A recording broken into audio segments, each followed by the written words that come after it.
Hi everyone. Today I would like to talk about Flink's main APIs, namely the Table API and the DataStream API.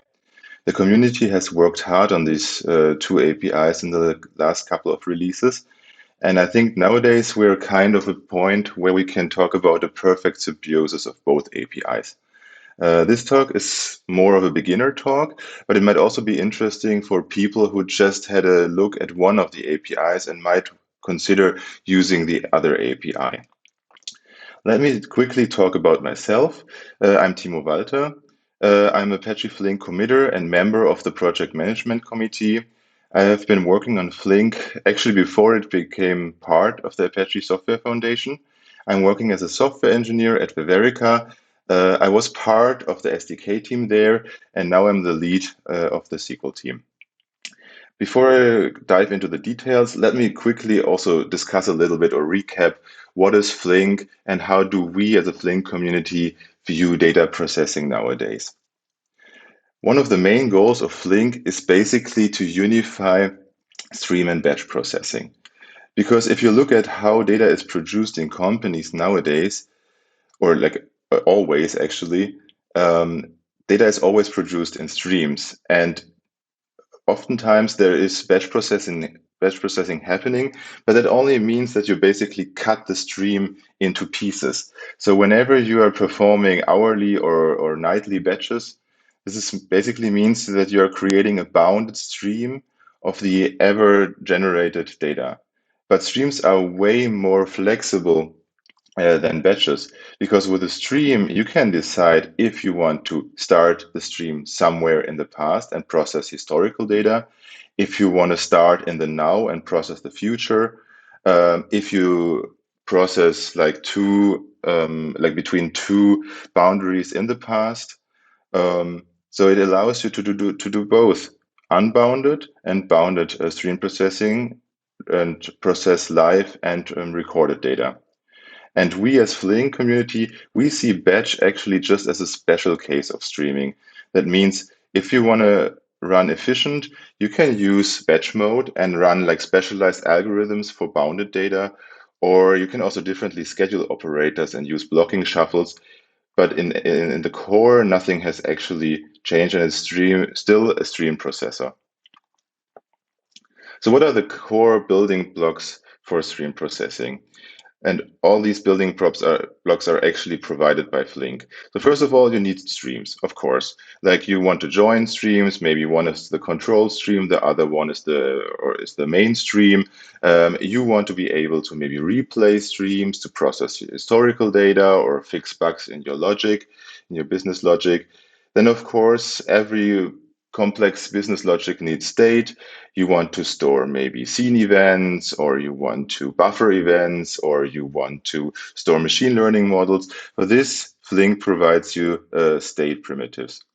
And then, of course, like in reality, you also have to deal with issues like out of order data, late data. For that, event time comes into play.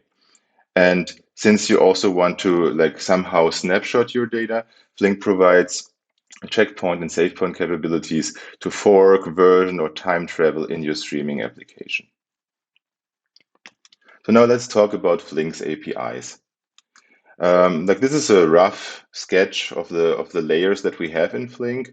Under the hood, you have the internal stream API and a streaming data flow runtime. Stateful functions is one of the APIs, or like one of the newer APIs that we added recently.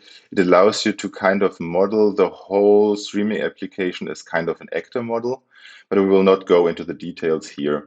Instead, we will focus on the table API and the DataStream API. The table API has the specialty that there is a relational planner under the hood, whereas the DataStream API goes directly to the internal stream API.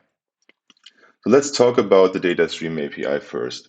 The DataStream API is centered around data streams. So this is also why the objects you're dealing with are called data streams. So data stream is the main concept in the API. You can instantiate the API with the entry point stream execution environment. The goal of this API is basically perform powerful stream processing. It gives you direct access to all the core building blocks. You have access to timer services. You can implement arbitrary operator technologies or topologies. And yeah, we basically want to reach data engineers or platform teams to build whatever they want to build with Flink. How do we do that? As I said, with a generic API, we have transformations that can be applied to the data sources so that we can construct our pipeline. The API offers higher order functions such as map, filter, or process function to take the business logic. And yeah, in the end, the Flink programs are submitted via jar files with your custom state layout in there or your arbitrary operator logic. The challenges in the DataStream API are basically understanding the concepts. Like as a developer, you need to know about watermarks, how state access works and efficient state access works. You need to think about serializers. Uh, Oftentimes, even simple things are not that simple sometimes. So you need a lot of boilerplate code around it. And sometimes you also have to perform a lot of manual integration with external systems. But nevertheless, the clear benefits are that the topology is static, so you're in full control. You can have custom operators. If you know what you're doing, those operators can be highly efficient when it comes to timer and state usage. And also you can be in control how the state evolves, how you can maybe upgrade state with your custom serializers and so on. The table API and SQL ecosystem has different goals. So first of all, why is Table API and SQL? Are those two different APIs? The answer is clearly no. We are just mentioning SQL here so that people know that this entire SQL stack is contained in the Table API. So when I talk about Table API in this talk, I also talk about SQL because it's included already. But the Table API itself is a programmatic API that takes either SQL queries or you can fully use the programmatic approach and call methods. So the entire API is centered around table objects, and table environments are the entry point for the API. The goal of the Table API and the entire ecosystem is to make stream processing easy and accessible for everyone. So you cannot see streams, time, or state directly. All those core building blocks are abstracted for you. And with this, we basically want to reach data analysis and data scientists and others. So how do we actually do that? So we don't want to come up with a completely new API. We want to use it in a domain specific language that is already known for decades, which is SQL. And like together with SQL, we also provide an API. SQL has the benefits that it is declarative, so we can just logically and also physically optimize the plan for the users. We can view the external systems like Kafka or Parquet or Elasticsearch as tables. And actually, the semantics are quite the same between bounded and unbounded data because of the so-called stream table duality. People can work with tables equally as with streams with this declarative approach. Under the hood, and this is a very important property, the table API actually is a changelog processor. So we are using Flink as kind of a materialized view maintenance processor. The API itself, or like can be used either via Java, Scala, or Python. So you have to submit jar files, or you use the dedicated SQL client and only write SQL jobs. Let me quickly also discuss a little bit or explain a little bit what it means to have a changelog processor or like a unified changelog processor. Let's assume we want to have we have like a click stream. Um, Maybe there is a Mary with a time and a URL. Then there is another click coming in and another click and another click. When we do batch processing or bounded processing, what we can do is, first of all, or what we should do is, first of all, we define our pipeline. This definition can be in SQL, but it can also be in a pure table API program. So in this case, we have defined our running query as just a select count from clicks grouped by user. If we perform a one-time query on a static table snapshot, what we do is we read the entire data once when the query starts. Um, if there is a row added afterwards, we will not consider this row anymore because the query started already. And yeah, we are in the end, when the job finished, we have produced like one final result with append only or insert only changes. And then the query terminates. On continuous data, the story looks a bit different. This is also why we call the concept in table API dynamic table, because like tables usually change over time, and you can use this property also in the API. So let's assume, again, we have the same query as before, our select count from clicks group by user. And here you can see we are continuously producing results. So when Mary, the first row comes in, we ingest these changes immediately into the changelog processor, and we immediately emit the first incremental result. So then a Bob comes in. Again, we emit Bob and count 1. And now a second Mary comes in. And this means we have to increase the counter that we previously emitted. So that means we have to send out a deletion or an update after in this case, and replace the old row with a new row with an updated count. But as you can see, like in the end, the result is identical to the one-time query at this point in time, at least. So let's also quickly talk about the challenges and benefits of using the table API. So some of the challenges are that not everything is expressible in SQL, because SQL is mostly used for data analysis, not so much event-driven applications. But the nice thing is, since we also have the table API, we can evolve the table API in the future. We can have also custom operators in table API. And in the future, the table API might be richer than SQL itself. Another challenge is that the operator topology is not static. So as I said before, there is a relational planner under the hood. This can be a benefit, but it can also be a downside because like the plan can change whenever we add a new optimizer rule. So right now, there is no clear state evolution and upgrade story. So you always have to warm up your queries whenever you're performing a change. For some users, this might not be a problem, but still, we are working on having a backwards compatibility story between Flink versions.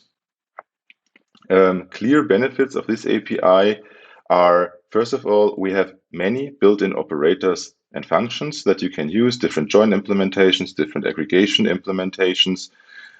We as Flink, we know the business logic in advance, so we can heavily optimize that, push filters down to the sources, down to the partition level.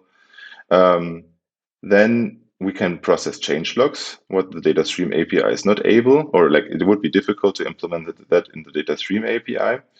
I mean, changelogs represent the real world better and they also provide traceability. So this is a clear benefit. And another thing is, this is also why we call it ecosystem. The table API and SQL are tightly integrated with a lot of other systems, with catalogs, with connectors, and with formats.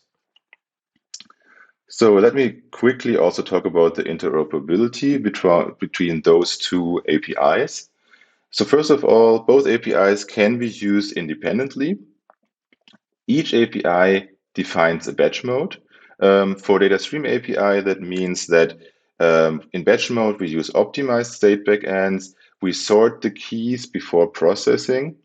For Table API, that means we use or enable dedicated batch planner rules and specialized algorithms. We skip incremental results. All of these things contribute to make the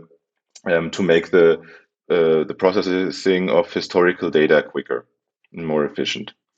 Each API provides connectors. So for DataStream API, it offers like the pure runtime operators directly via a build-up pattern. In Table API, we're following the declarative approach. That means we offer connectors also that are integrated with our internal data structures, and the planner is also able to push down filters or predicates. But nevertheless, even though those two APIs can be used independently, you can mix and match both APIs together. If you use stream table environment, you have from DataStream, from changelog stream to DataStream to changelog stream. So you can basically use the DataStream API as a source or sink for the table API and go back and forth whenever you need it. And this I actually also want to show you now. So now it's time for a demo. Um, the demo is a very simple demo, so we will just have two tables, basically, a customer table and a transaction table. Yeah, customers, you can see it. It consists of an ID, an update time, name of the customer and birthday. Transaction has a foreign key to the customer table. It has a transaction ID, a time, and then a transaction amount.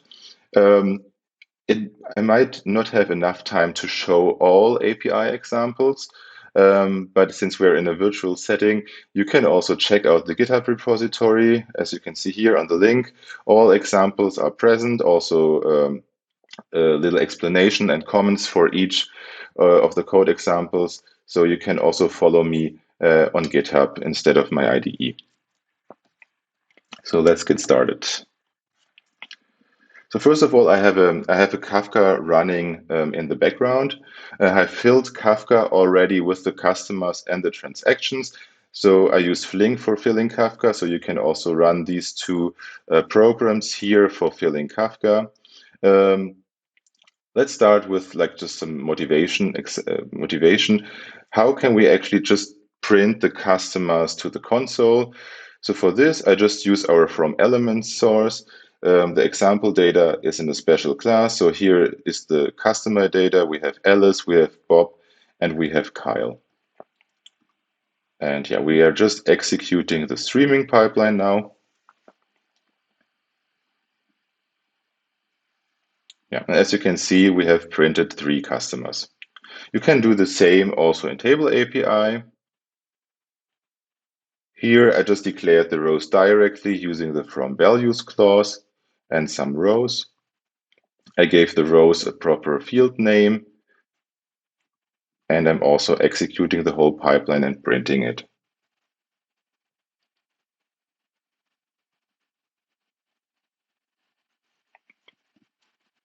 So good.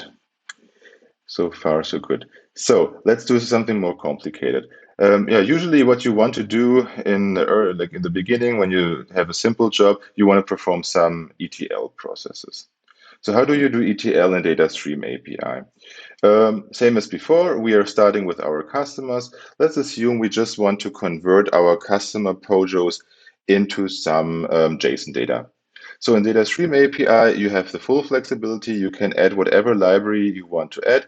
Maybe you have to deal a little bit with dependency issues, but after that, you can use, in this case, Jackson, and maybe also the Java time classes and so on to create a JSON stream out of your data. You can also run this.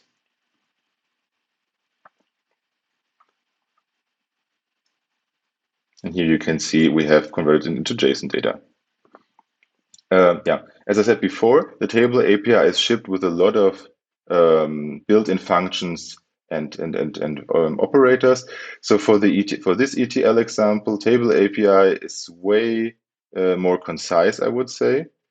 We can use a lot of built-in functions. So in Flink 115, we will have added a JSON object function. We have already a timestamp diff function. You can access the current date. Like everything is basically defined in a declarative way, and you're just constructing your expressions with the expression API. Let's also run this.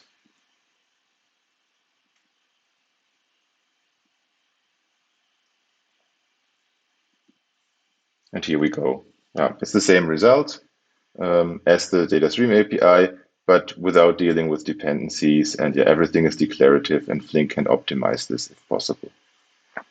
So let's now do like a bit more complicated example. A typical example when it comes to stream processing is removing duplicates.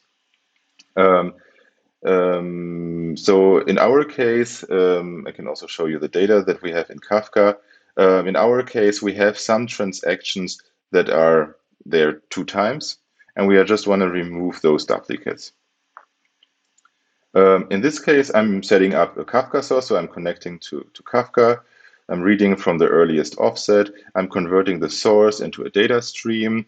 Then I key my stream by the transaction ID to have to parallelize the whole thing, and also to cluster by transaction ID, so that I can use Flink states here to store what I have seen already to identify the duplicate. So whenever a new transaction for this key comes in, I'm checking if I have put this into state already. If not, I will put it into state, and will also set a timer with the timer service to clean up the state after 1 hour. So in this case, I'm just assuming that after 1 hour, there should no duplicates be coming in anymore. And yeah, like once the timer fires, I'm clearing this. Let's also look how we perform joins in DataStream API. So this is a similar source as before. So we are reading transactions from Kafka. We are transforming the transactions into a stream. We are performing the deduplication as before. So this would be the first operator in the pipeline. Now we are also reading from customers. This time we are just using the from elements to get our customers in. We are joining our customer stream and our deduplicated transaction stream based on the customer ID.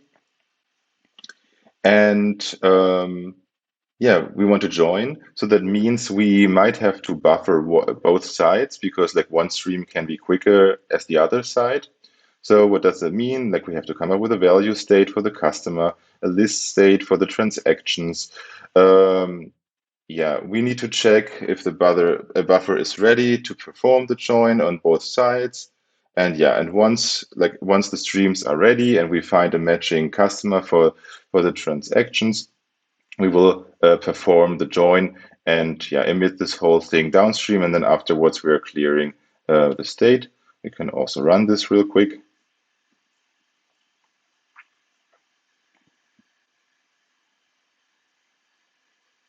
Here's the result. Like you have the transaction amount, and to that, the name of the customer that performed the transaction.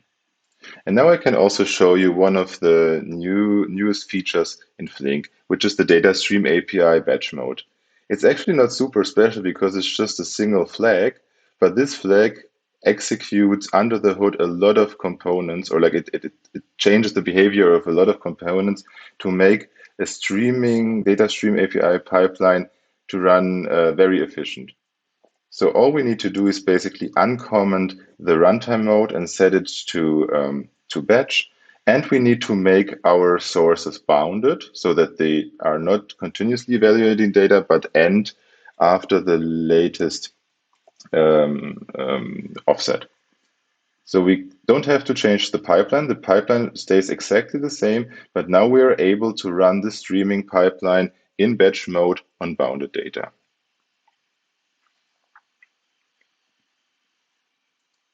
And if we would have more data, you would also see that this is this gives you a performance improvement to to process historical data.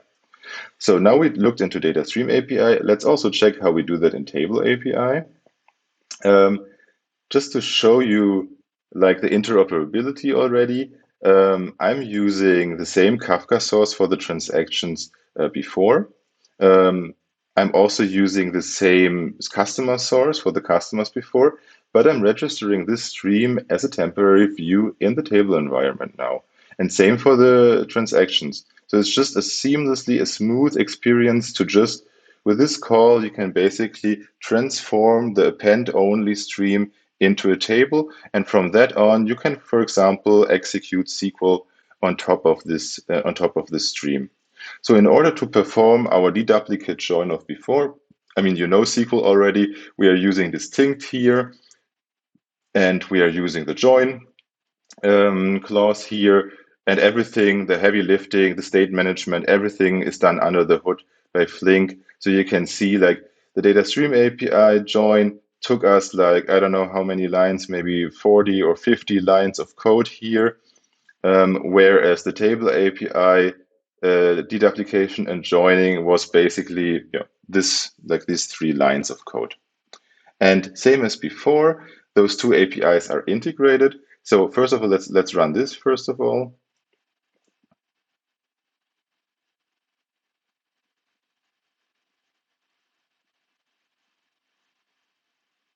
So here we can see it's the same result as before. But again, also here we can enable the batch mode. So that means we are setting it here. We are making the source bounded. And yeah, if you compare it to the result before, the table API will not use incremental results anymore, but will compute like one final output result.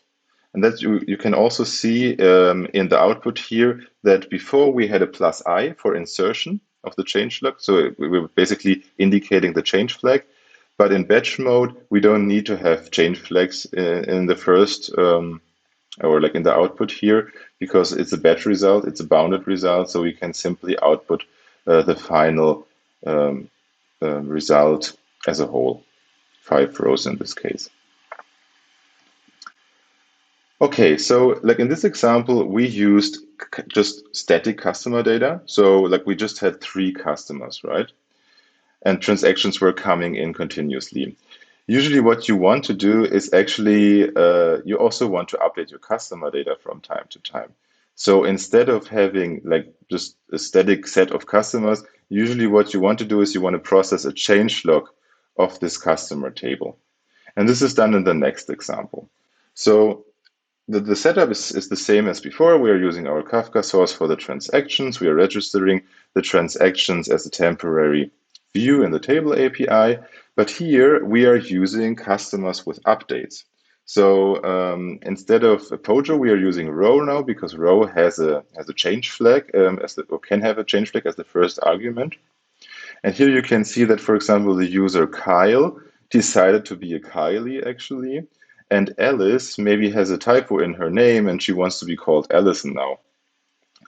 So how do we process these changes in the customers? So first of all, we are creating a customer with update stream. So it's a data stream of rows. We have to do some schema here. We have to give the rows some names. But after that, we can already call table environment from changelog stream. We can define a primary key on this changelog stream. The schema will be completely derived from the data stream, so we don't have to declare the entire schema again here. And we are defining that the changelog mode is an upserting mode, not just insert only. And boom, we basically have converted our like the same query as before into a materialized view query. So whenever an update comes into the distinct or the join, we are performing the changes internally, and we are emitting the changed rows to the downstream system or sink. So let's run this. I think for this example, I used a left outer join to make this more visible, but of course a join would also be fine. So here you can see it, like in the beginning, there is no matching transaction. We are just emitting the customers. But yeah, like you can see it here, whenever there is a change coming in, we are emitting, in this case, we are, Kyle is not valid anymore, so we're deleting Kyle downstream, and we are inserting Kylie, and later we also do the same for the Alice to Allison check, and so on, as a change, and so on. And then in the end, we're producing a result once we have found matching records. But this whole thing can be made even more complicated because don't you actually want to join the transactions with the customers at the point where the transaction actually happened?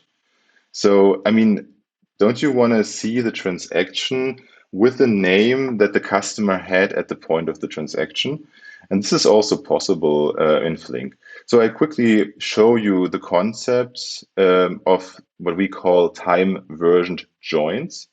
As before, we are using Kafka transactions. Um, this time, we also use the time attribute or the timestamp that is in the transactions. So we are creating watermarks around those timestamps. And with these watermarks, we can, first of all, we can perform the deduplication of transactions more efficient. So here we're using a row number over partition by order by row time. This allows us to keep the state size smaller while performing deduplication. And we use customers, but in this case not only with updates but with temporal updates. So we include a timestamp into every customer change, and based on both timestamps in the transactions and in the customer data, we can use the syntax join customers for system time as of, and basically join like the view of the tables at this point in time together. So let me just run it so that it becomes more clear.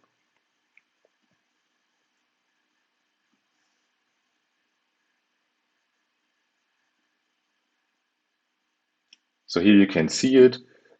Now we have both Alice and Allison, depending on the transaction. So for the first transaction, it was still Alice, but for the more recent transaction, it then became Allison. And Kylie, for example, was already the change was already performed before the transaction came in. So here you have really a consistent, reproducible, time-based view of this join. Of course, this one used Kafka source from the DataStream API, but we can also do everything in pure table API, which makes the program even smaller. So we're using so-called table descriptors to declaratively define our entire pipeline. And yeah, then we can, after registering those tables, we can perform the entire logic in table API. So we are not using stream table environment here, but we're using just table environment. And yeah, like this is actually our entire pipeline.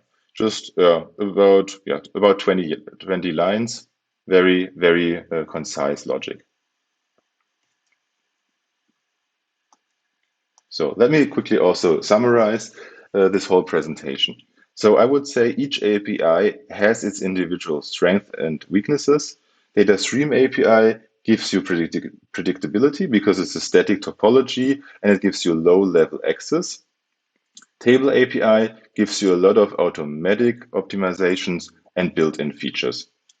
As I said before, and you have seen in the demo, you can mix and match the API when needed. So for example, you can use the table ecosystem just to access a catalog or a connector and then implement the main pipeline in DataStream API.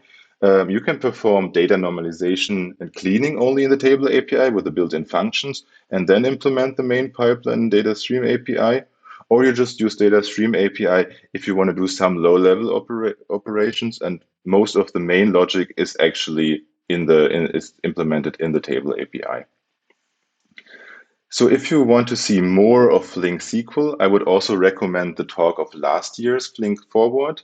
It's also available as a repository because this gives you these examples were relatively easy with just like customers and tables, very simple. We also have demos that show you how all the systems interact. So you can read from Kafka, write to MySQL, read from Hive, write to file or S3 storages. And so, so I can really recommend this talk as well. And yeah, if you have any further questions, now's the time to ask. And if there are no further questions, then I already want to thank you for listening to this talk. Thank you very much.